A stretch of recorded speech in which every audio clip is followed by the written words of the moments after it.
Hello everyone, this is Redact and this game is called Suzerain. Last episode, we have reached agreement with the Supreme Court to give me ultimate power, suspend the Constitution, and I will be in charge. So let's see how that turns out. What's going on here? Attended the funeral, decided to release a statement, detected a bribe. Okay. Anything else going on? Codex, don't care about that. Okay, let's just read the news. Hawker in Maroon Palace. Chief Justice Hawker has been spotted entering the Maroon Palace. Sources were intrigued of the timing of his visit, that happening right after the increased conversation about the so-called democratic reform. But Mr. Hawker does not frequent the palace unless the official business, and certainly an unplanned visit. Clearly there must be something he wants out of this. Speculating something to do with the reforms. Yeah, let's see. Radical. Do they want? What are they saying? They protest the electoral bill. Growing discontent over the past electoral campaign finance bill, which has included public funding for parties that weren't able to enter the Grand National Assembly, has reached a boiling point. All Workers' Party officials, members went out in protest. Strong voice support came from the Labour Union of Sordland and People's Freedom and Justice Party. Well, you're going to get screwed. According to the bill, unfair for most parties, an attack on democratic principles. Means that the WPB lost half the total party funding, and since they couldn't pass the high election threshold of 10% to enter the Assembly, aren't eligible at all to receive any public election funding for 1957 elections. To look at other options. Should be looking at any options. You should do as you're told. So what's going on? Anyone invaded? No one's invaded yet. Okay, so what's going on over here? Read the report from Conriat. No Conriat. Chris Shah reports that the decision to start the construction. The railroad project caused industrial investors all over the country invest money in regions near the city. Mayor is hopeful that the completion of the project will result in substantial economic growth. Good. Good. What's going on here? Read the report. Right, so they've started work on the railway, including clearing land and transporting equipment. Yeah, I assume this green bar will complete at some point. Right, there's nothing else going on. Let's continue, I guess. Proceed to the next turn, whatever that means. Trials of Democracy. Right, what's going on here? Barbecue with Frank. And right, so this is just all reports. Doesn't look like there's anything else. So let's just go and have the barbecue. And then we can read the other things. Yeah. This is something I need to know, but no, Frank is... No, that's reasonable, it's fine. It's Saturday afternoon, my first break from work, and it felt like years. And the weather couldn't have been more perfect. Trying to keep my mind off the upheaval sparked by the assassination, I lit the backyard grill.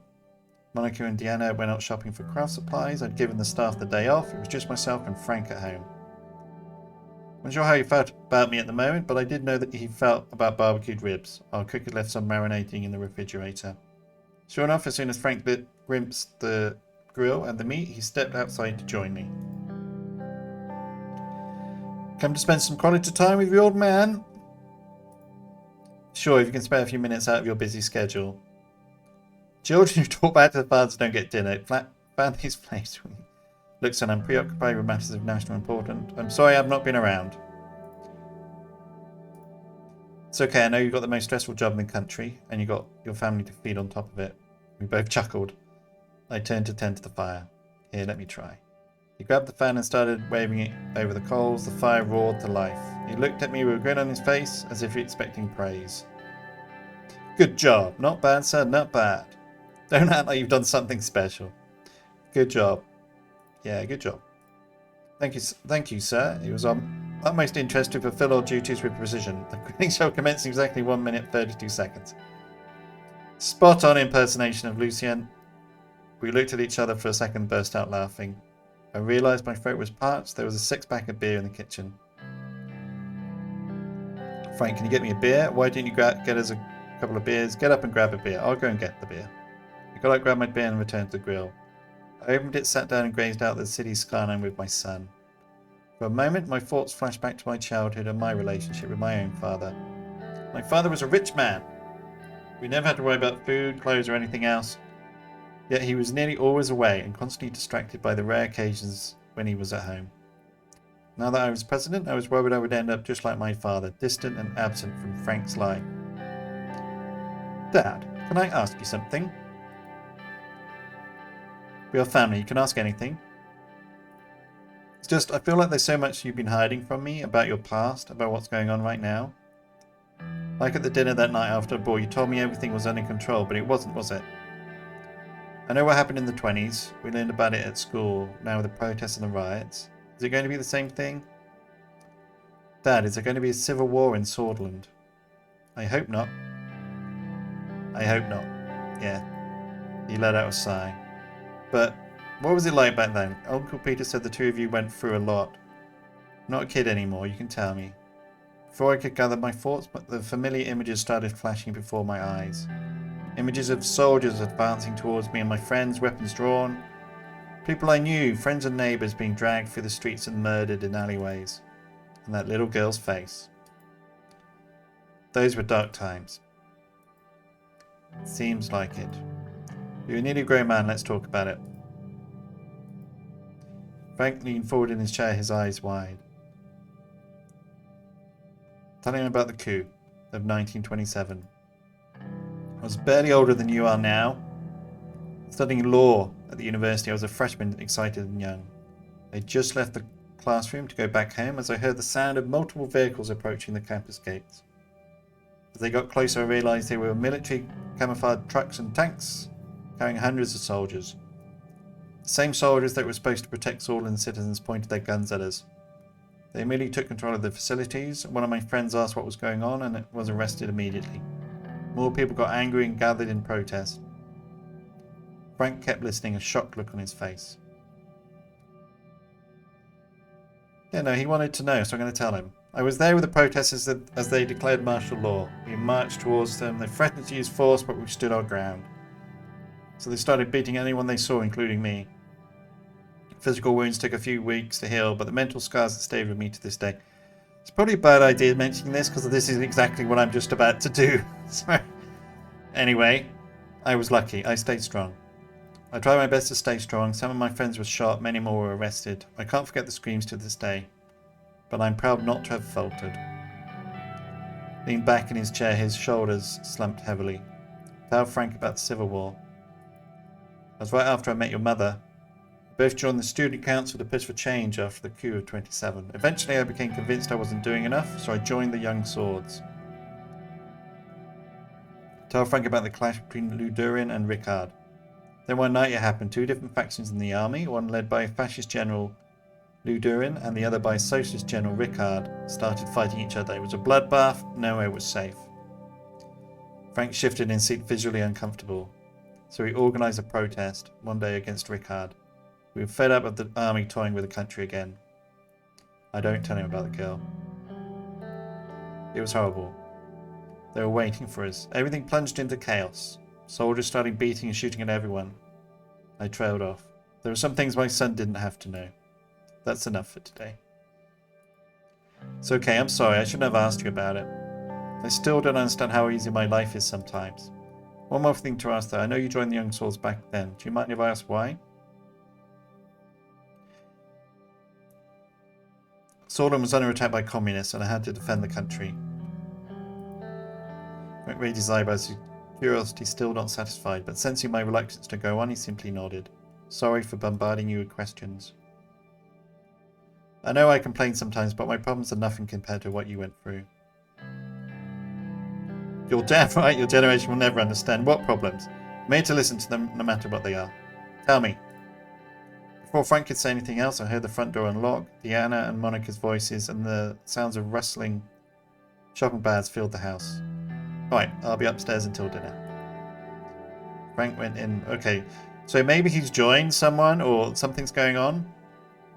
Because I would imagine my enemies would try and target my family in some way.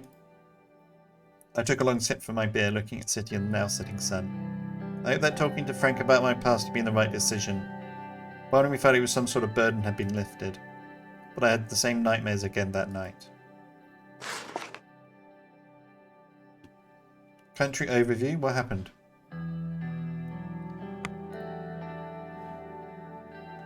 Don't know. Yeah, some people are going to get banned.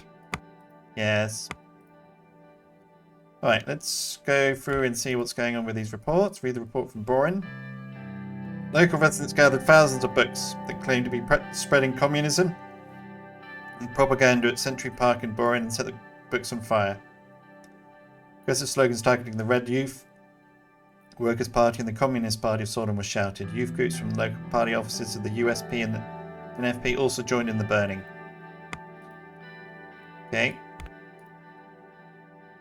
Industrial output concerns. The Mayor of Morna reported industrial output numbers are 12% lower than last year. While we're under a recession,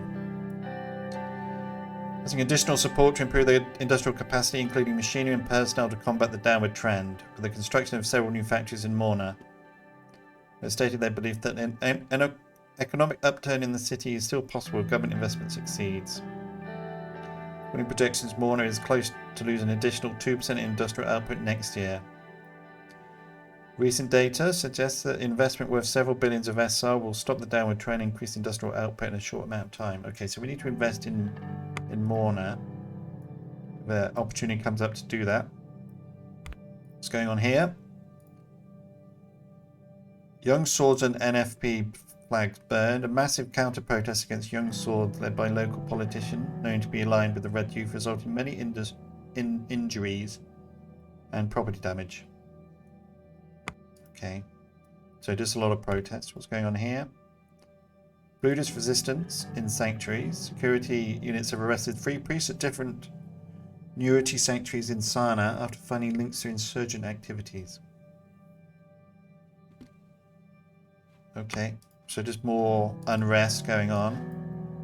It's over here. Prisoners riot in the prison. Okay, so just a riot. Doesn't seem to be anything particular. Oh, there's something going on there. Recession hits farmers again. As per the latest news, the farming industry has taken another hit as a result of the recession. Of course, that 16% of all wheat is rotting in the barns due to lack of buyers. They want more funds. What's going on here? Presidential visit. Noble reports lack of hospitals. Outdated, right. We need to invest in hospitals, but, you know, we're possibly going to have a civil war. Okay, what's the report on the reforms? Many members of the USB, led by Albin Clavin and the reformist wing of the party, clarified the demands for the government in the party and Congress. With the upcoming constitutional reform, Albin Clavin stated that without ministry reforms, they won't be able to stand behind the new reform package. Well, it's gone away.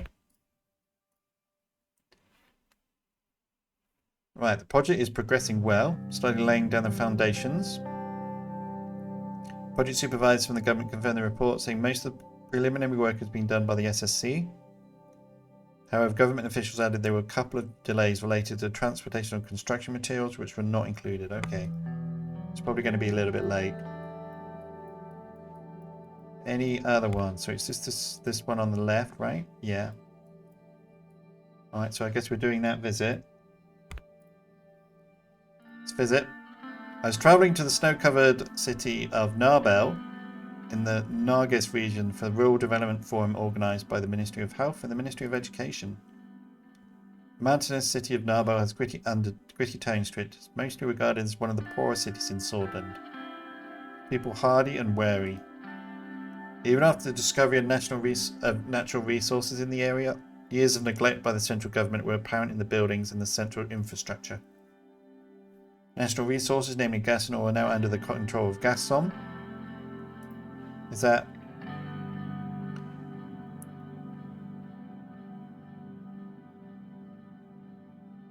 So is this a government thing? Start as a joint venture, but the political instability made them pull out. It's left the board entirely to Sordid citizens. Okay. My task in the forum is mainly symbolic. Fake smiles and handshakes with oil barons meeting with local politicians. The most important of all, to make sure that Narbo does not feel like it's forgotten by the government. Seeming so far was a reflection of Narbo's neglect. Main roads to the city are not maintained well. There are many bumps and empty, discolored spots in the asphalt. Navigating and swerving to avoid the inconveniences. Our motorcade finally started nearing the city. As if my discomfort from the bumpy ride was apparent to him, Serge rolled down the partition window. We're arriving at Hotel West in a few minutes. Thank you for letting me know. Any time, it is my duty. After a moment, Serge started to smile under his moustache. What's that smile for? Just wanted to say it's been great these last 2 months. As you know, my wife, Suzerain, recently gave birth to our son, sir, and now my daughter's just started a very good high school in Old Sword. That's great news, Serge. I'm happy for you. I appreciate it, sir. Truly, I was worried that I wouldn't be able to afford a good private school if she scored less in the entrance exams, but I shouldn't have made my insecurity get to me. Erica outsmarts me all the time. Proud to have a daughter like her. Also hope that Diana will grow to be like her mother. It means she might have taken the smarts after her mother. Yeah. I do hope Diana will grow like her mother someday. I'm sure she will. After all, she's the daughter of a lion and a lioness. My daughter looks up to the First Lady for inspiration. It's not just limited to my daughter, sir. She's an inspiration for almost all women in the country. But at the same time, it must be hard for the First Lady as well. All this attention adjusting to this new high-profile life. A husband that has great responsibility. It's hard for both. That's none of your business. Let's not talk about it in my family. You're right, it's hard for her. Must be so. We sometimes forget the important people in life between the responsibility and rush. You know, those we care for. I agree. Serge continued after a moment's silence. Have I told you, sir? I named my son George. Doctor said he was very helpful, and thankfully so is my wife. Why do you want another child? That's good. I hope the hospital has... I must tend to my documents for a bit. I hope the hospital had good service. Normally we would have treated one of the suburban hospitals. Thanks to special coverage of presidential staff, we were transferred to Emerald State Hospital. We need to increase the quality of services for all. Sounds like a tough issue to solve. What do you think about a university education, especially Erica? I want to send her to a good government private school, but with the current state of the economy, it's going to be hard for us. I can pay for the education of your children and cover the expenses of your family. No, we'll fix the economy one way or the other. If anyone can, that's you, Mr. President. You're quite right, Serge. The car hit a major pothole on the bump that left us in our seats for a second. Are you fine? Yes, sir. I hope the car is fine too. The motorcade began approaching the hotel. Hotel West was supposedly the best hotel in Narbo. The large 25-story main building was undoubtedly one of the taller, more expensive buildings in the city. Towered over the nearby slums, and has been a target for protest when it was first built. A crowd had gathered in front of the hotel with the welcoming committee at the centre. Serge got out the car and opened the door. He bowed his head respectfully and gestured toward the entrance. Thank you. Always be polite. Have a good day, Miss President. As soon as I left the vehicle, the fresh air of Narbo filled my lungs. Almost immediately, everyone present in the crowd flocked over to me with an excessive display of courtesy, smiles and handshakes while I donned the mask of a politician. A mask I was very used to.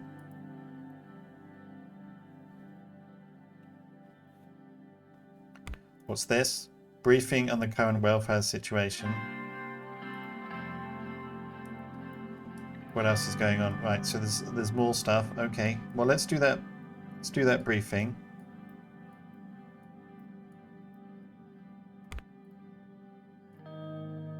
I arrived at the meeting room from my talk with Lyara and Pascal. Before beginning, I took a moment to appreciate the view from the balcony. The mountains of Narbo were completely covered with snow. While I was mesmerised by the scenery, Pascal walked up to me. My Minister of Health was, ironically, somewhat portly, having gained a few pounds since his breakthrough as a best-selling writer. But his authority on social affairs cannot be questioned. Such a spectacular view. Saria Walder, the Minister of Education, joined us on the balcony dressed in a sky blue pantsuit. Her preference for trousers over dresses had made her the subject of much police gossip. But it didn't seem to bother her in the slightest. Spectacular indeed. But if you look in the opposite direction, you will see that Seoul's decades of neglect did to the city. Most of the children living in Narbal are workers, farmers, and their wives and children. They're breaking their backs for close to no pay, all thanks to greedy corporations. Whatever, I'd rather be an old sword right now. My intention is to help the working class. I'm glad we see eye to eye. Look past the view, you can see the real problems. Real problems like poverty. Pascal nodded gravely. This was a subject he knew quite well. Quite a bit about himself. His best known books were about the plight of Sordland's less fortunate, drawing from his own past growing up in squalor. Well put, Mrs. Walder. I don't need to tell you about my own experience with poverty. I'm sure you have similar stories. Am I right, Mr. President? No, I'm very wealthy. We've all gone through difficult times. True, but some lives are more difficult than others, like ours was, and still is for hundreds of thousands in Sordland. Don't have to be being poor to sympathise with the plight of the impoverished. Or you don't have to be born a woman to recognise Sordland's need for parity amongst the sexes. Parity among the sexes shouldn't be our first priority. Look at how many high-ranking female politicians our country has. Appearances can be deceiving, Pascal. Her voice sounded bitter. What? You're the Minister of Education? Think about how Lilia Graf got to her current position. I don't necessarily believe the rumours about her and Seoul, but she never could have risen so high if she didn't parrot his cause. Gloria Tory?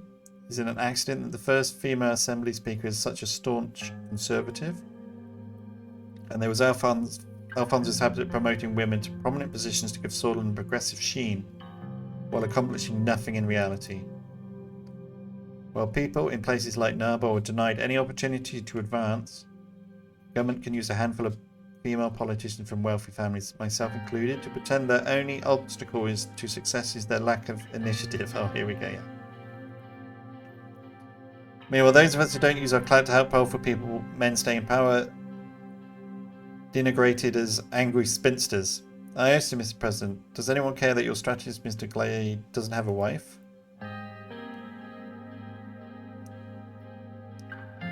Yeah, they deserve better, but we need to sort out our issues first. Glad to hear that.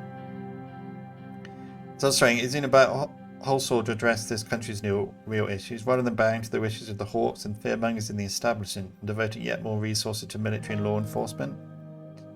Our welfare and healthcare education systems have been decaying since the recession. Sordland's poor communities are losing hope. Hopelessness and lack of opportunities can drive people to extreme solutions. Seeing increased crime, domestic violence, and yes, rising inequality between men and women. Yes, Graf will take care of crime. These issues must be tackled with different directions. We need to engage it holistically. If only we could stop the recession, the capital must be prioritised for the resources that matter the most. Yeah, we need to stop and create jobs and growth, yeah.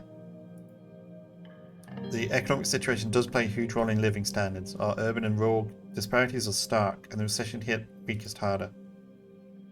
We can't fix the economy by ourselves. We have to educate the people and let them create new opportunities too. There's another subject I want to mention. I have been working on improving the rights of workers in our country, and I've proposed a draft bill that is currently reviewed by our party.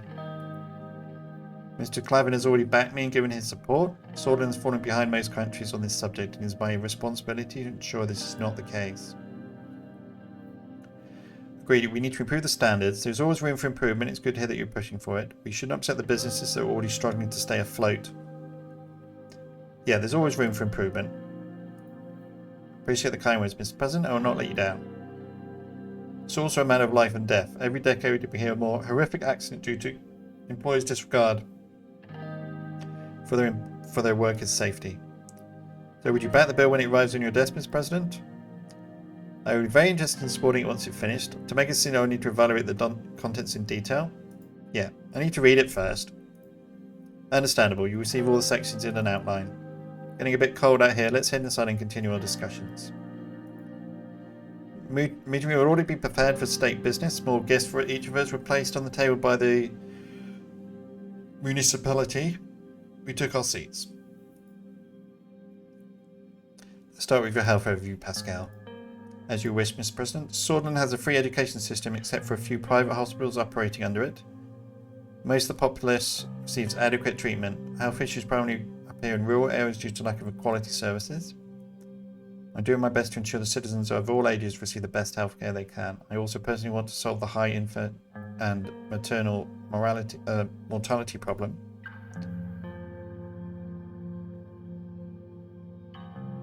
What's the life expectancy and mortality rates then?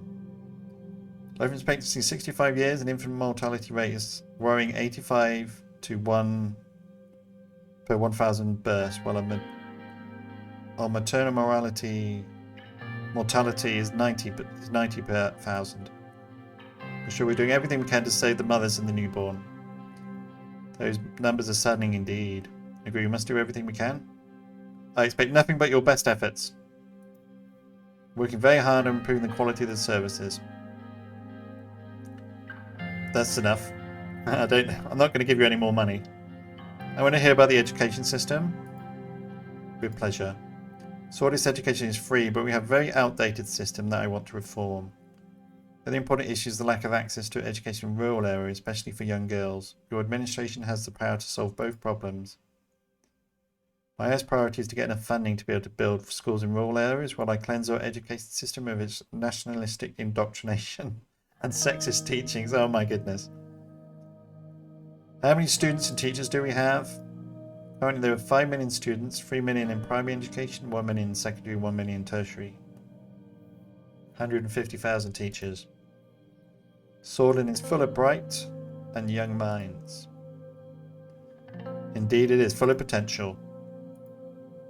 I think there needs to be a change in the way of thought. We should help children to question and educate themselves. What is the literacy rate? So 80%. This is a very good indicator of future growth, but needs to increase. If I remember correctly, the most illiterate areas are Bergia and England. That is correct, though much of it skews the statistics for the Nagas region, which also has a vast number of illiterate citizens. It underlines my point about the lack of access to education. Okay, thank you. I'll fill in the blanks. Thank you. I believe that is everything. Ciara stood up and moved towards the window. She took a deep breath. What is it?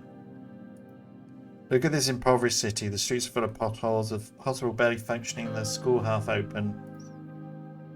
It's just not about Sol or even Alfonso failing. This decay is Sordland's forgotten regions have been going on for many decades. Corruption, which is fueled by capitalism. Oh, here we go. Here we go.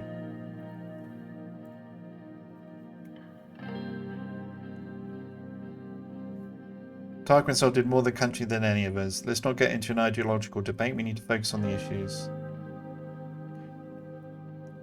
Yeah, what do you think? I don't want to say anything. There's not much to be said. I agree with Ciara, but it's also Gus Manga's job to improve these areas. Responsibility of each and every one of us. Ciara sat down and sighed. One way or another, we need to transform. Greed and unchecked capitalism will not magically provide for the people. What are you working towards, Pascal? First, we want to improve the low quality of healthcare in rural areas. We've created draft plans to increase the salary of doctors and upgrade the equipment of the hospitals. We can do more with an increased budget, and additionally a privatisation plan to promote private investments in the healthcare system could allocate extra funds.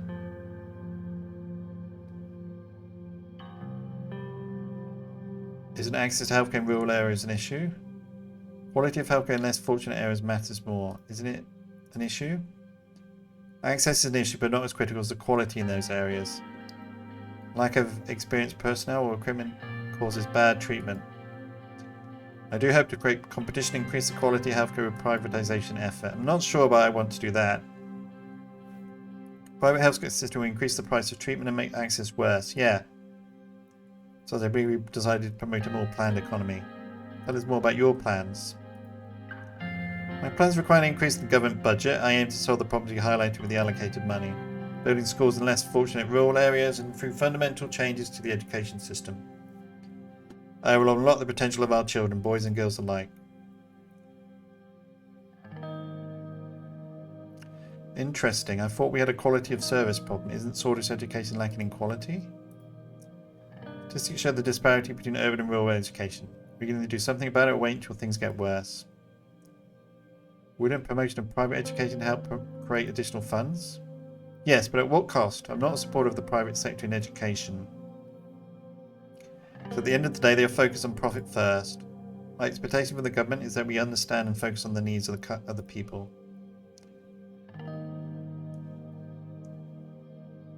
I appreciate your briefings and plans. Reconvene at the budget meeting. Yep. It was a pleasure. See you at the meeting. I hope to see a change in direction. I think we covered all the necessary subjects. Thank you for your time. I do hope we won't repeat the same mistakes again and again. Have a good day, Mr. President. Well, we've got external issues. Someone's going to invade us, and we've got lots of protests. So we're going to concentrate on that, but then we'll sort out all this other stuff. Ministers left, and I attended other official business in the city. Weather was relatively cold, but it didn't keep a group of USP supporters from coming on to cheer us in the streets. Just looking at the citizens' attire, it was easy to understand the current state of Narbel. Some people wearing clothes a few sizes too large. Some kids did not have shoes. Yet there was hope in their eyes. They're excited to see their president in the city. I'm going to be your saviour!